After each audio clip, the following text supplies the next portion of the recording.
একদম রসমালাই মধু মধু গরমে চেষ্টা মেটাবা মধু মধু মধু মধু মধু মধু মধু মধু খাইতে আইছি আমরা এখন তরমুজ উঠছে না।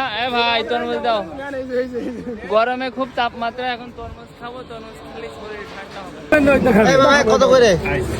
ছোট তাই না, তাহলে 3 জন খাওয়া যায়।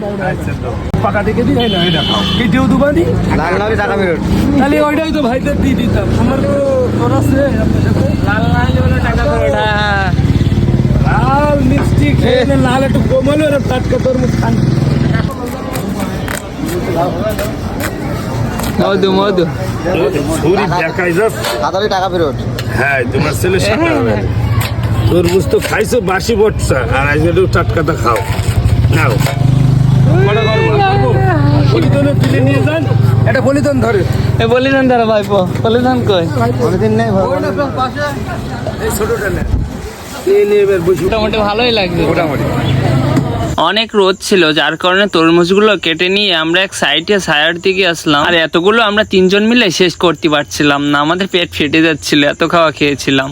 একদম রসমালাই মধু মধু গরমে চেষ্টা মেটাবা।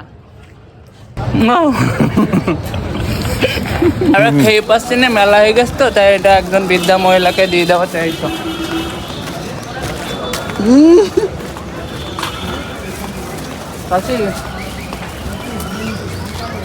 চাচি আমরা একটা মেলা কিনলাম, সেই পাচ্ছি না, তাই এক ফাইল তোমার দিলাম। হ্যাঁ খুশি তো?